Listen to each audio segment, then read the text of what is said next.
Welcome back to the Views from the Drix podcast. I'm Sandy Burks. I am guest hosting this episode, sitting in for the Minister of Culture at Hendrix College, Tyler Wilson. And I got to tell you, Dakota and I have done quite a few of these episodes now, and I've done quite a few in the last 3 years.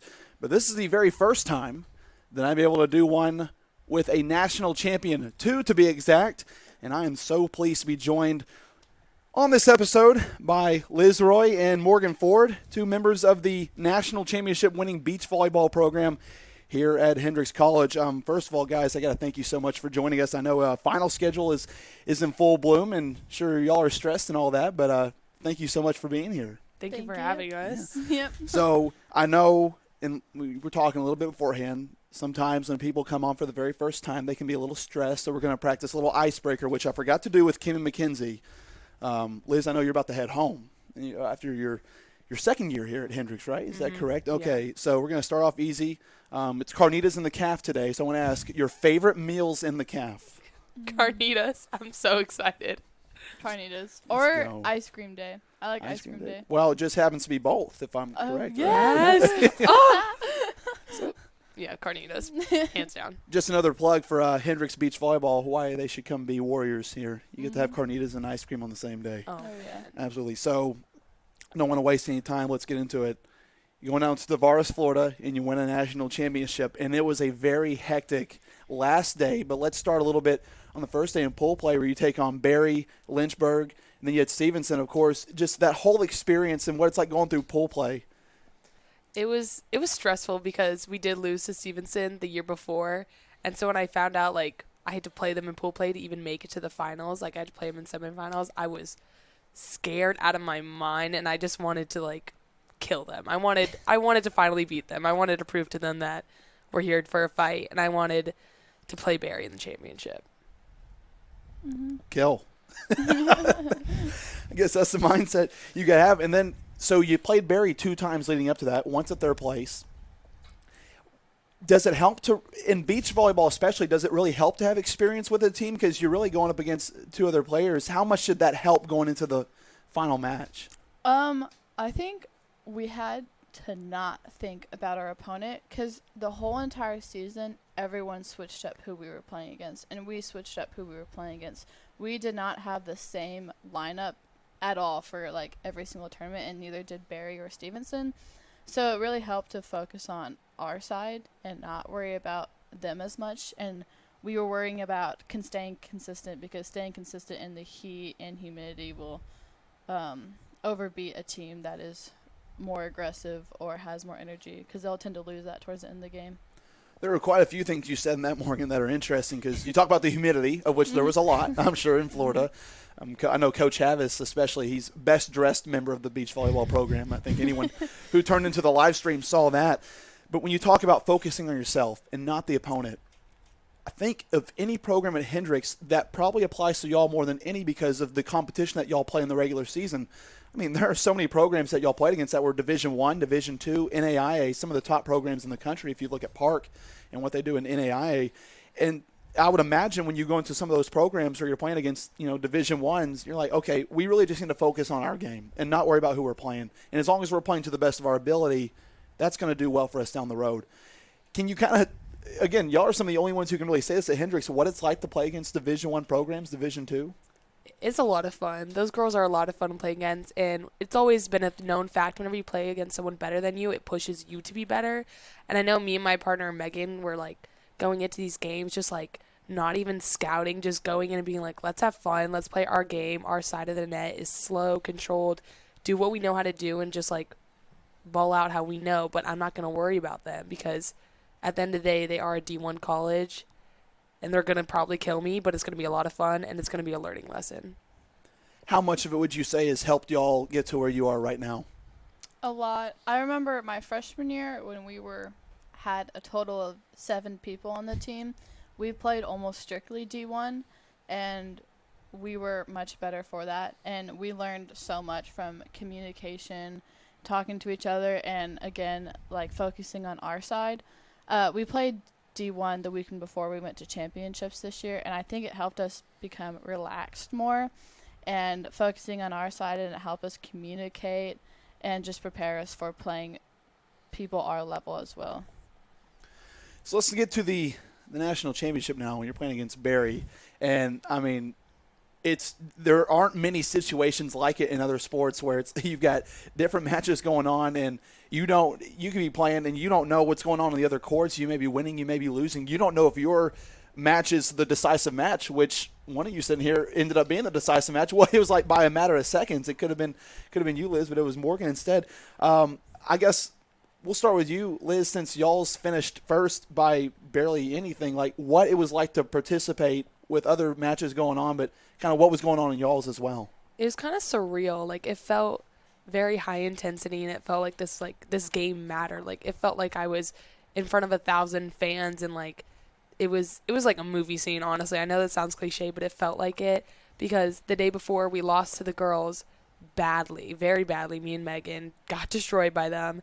So we went into the finals scared and worried and didn't know what was going to happen, but we calmed down and we gave them a fight and they gave us a fight back. And just like looking around and seeing all my other teammates fighting on courts nearby, not knowing what's going on, was surreal, terrifying, exciting, nerve-wracking. It was like all the emotions in one, but it's probably the best feeling in the world when I ended the point and I had a dog pile and then walked over to the other court to see another dog pile. I wouldn't change that feeling for anything. Ideally, in any scenario, you'd like to just focus on yourself. But does there ever come a time where you're like, oh, gosh, all eyes are on me? Like, this match and the match next to me, like, this is going to decide it. Yeah, I'm pretty bad sometimes because I'll be sitting in my chair and I'll be, like, yelling at my other teammates, like, what's their score? Like, what's going on over there? Because I want to focus on myself, but, like, I want to know my teammates have my back and I can – like, I don't want the pressure of being the only one to win. It kind of sucks sometimes when that is what it is, but – I'm always trying to figure out what everyone else is doing. And then when I see everyone on my court, and I'm like, okay, this is it. I got to pull it through. Like, I got to focus. This is it. This has to happen. Because when I heard other girls were losing, I was just like, I grabbed my partner, and I looked her in the eyes, and I was like, this is it. This is done. Like, we're in this. It's 2 points to go. I'm winning this game. And it happened, surprisingly. So you can kind of take us through the emotions when you're facing match points, you and Megan. I wanted to vomit. I was so scared. Everything mattered so much and anything could happen because it was just so neck and neck. And I did a dumb play the last point that I've never scored on. Usually happens 1 out of 10 times I score on this play, and it just happened to work. And it was terrifying. I don't even know why I did it, but I was just freaked out, and it just worked out for the better. But we both wanted to vomit on the court. So, Morgan, moving over to you now, you and Mabry, can you kind of take us through how your match went at first? It was very overstimulating. The championship was next to, like, the loud speakers for the music. The guy kept consistently saying, like, what the score was for all of the courts. And there was a bunch of Barry parents and Hendrix parents just yelling, and kids and other players that I have no idea what team they're from watching. And I remember kept saying to my partner when we were down, like, just keep your eyes on me. Like, don't look at anyone else. Like, I love Coach Ryan, but don't even look at the coach. Just look at me. Just keep looking at me and the other side. And that worked, I think. I remember the last point, all 4 of us were just very scared to, like, make a move. So we kind of just kept giving the ball to each other. And I was finally like, okay, let's just end this and just pokeyed the ball. But it was very fun. I think we just kept having to stay consistent. So at what point did you realize, oh gosh, this is it? We're now playing for the national championship. So one of our players that wasn't playing, we were switching sides, and she decided to say, like, hey, this determines, like, if y'all win or if we win or not. And I was like, oh, okay, cool. And my partner's like, I'm gonna pretend like I didn't hear that. I was like, yeah. And my partner and I, we have a tendency to just, like, have fun with each other and make jokes. So on the last point, I was like, you got this, I got you. And she's like, yeah, of course, and winked at me. Like, we were just having fun because that's what we've been doing the whole season, and we know it works, so why stop it at the last few points of winning the championship? So hopefully anyone who's watching this has seen the clip that the AVCA posted on Twitter, the final point. Mm-hmm. And I know it's hard to do it. I know it's hard to articulate in words, but can you kind of let us in a little bit, like what y'all were feeling like when that actually happened, both when you were on the court and being off the court, what that's like? I immediately cried. I just started crying. It was so surreal. I couldn't even believe it. I knew it could happen, but I didn't think it was going to happen. So it was insane. I did not cry. I finished the point and I was like, that's business. That's done. Like, we won. It's what we wanted last year and we finally got it. Business is done. Time to get ready for next year. I just didn't believe what was happening. Almost must be surreal. It's kind of like, is this actually going on right now? And then let's backtrack a little bit now. So that you guys have won the national championship, but now looking back, I mean, you two geographically are from two of the farther places we have at Hendrix, being from California and Arizona. When you're first being recruited to come to this program, Morgan, you helped start it. Did you ever think that you'd be playing for a national championship? No, absolutely not. I almost committed to this program because I wanted to help start a program, so maybe 20 years down the road we could win a championship, not 2 years down the road. So that's amazing, and I cannot wait to see, like, now 20 years from now what will happen in the future with this program and for programs all across the country for beach volleyball. Yeah, when Coach Parker called me and was trying to recruit me, I immediately walked into my mom's room and I said, there's no way I'm going to Arkansas. Like, why would I do that to myself? But after a year of her convincing me, I was like, alrighty, why not? I thought I was just coming to a really smart school and I was going to get good playing time and, like, just, like, feel at home, because when I visited, I really liked the feeling here. I didn't expect us to be good. I remember I called my mom and I was like, no, Mom, this team's good. Like, I didn't realize, like, there's a chance here. Like, we could dominate some of the other teams. And that's exactly what we did. Well, I mean, you guys played for a national championship last year too, but when did it first start to click for y'all? Kind of like what you were just saying, Liz, is like, wait a minute, we have something here. Like, especially for you, Morgan, who came and started the program, when did it start to turn for you where it's like, hey, we really might be able to compete at the top? Honestly, when we started recruiting her class, so the current sophomore class, and we started playing together, and we became hard on each other, and we started setting, like, strict rules towards a year ago, and it all became the click. And there was a lot of up and downs, but you could tell because of so many up and downs that, like, we were pushing hard for getting what we want, which is the championships. I think it clicked for me when we went to SFA and we beat our first D1 school, and I was like, now this is a team. Like, I saw girls playing that I've never seen, like, play that hard before and, like, fighting for a battle, and I was like, okay, something's going to happen here, and I know it. And it felt really good. I think what's just so neat, and it's something that, you know, Coach Weaver talked about to y'all, is when we first started this program, the level of accountability and responsibility, especially that y'all have, because, you know, Coach Havitz was brought in not too long before the season actually got started, and how much that y'all actually had to do on your own to stay fit and stay organized as a team. But I just can't help but think how much that y'all have done for the sport at Hendrix, having not had it before, but also in a state, you know, me growing up in Arkansas, Dakota as well, where beach volleyball, we know it exists, but we don't really have it. And now it's really starting to grow, especially more in the South. You're seeing, y'all played Barry for a championship. This is their second year, I believe, playing, and you guys are bringing popularity to a sport that really could be so big in the South, especially. And what do y'all see as the future going forward, at least for the sport, but also here at Hendrix?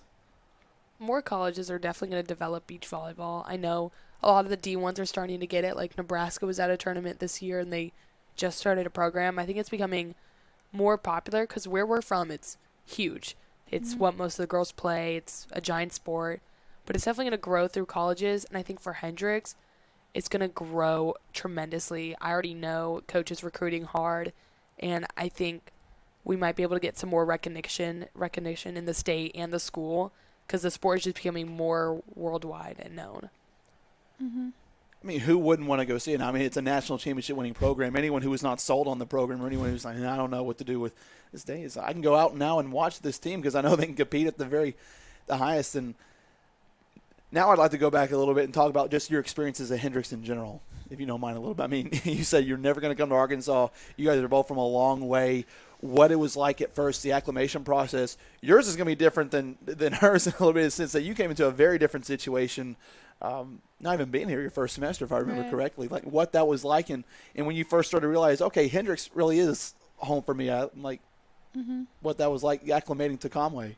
I was itching to be here because we were online for a semester. I love my parents, but we were both like, we got to get you out of the house and into Conway, Arkansas. And I was like, yes, please.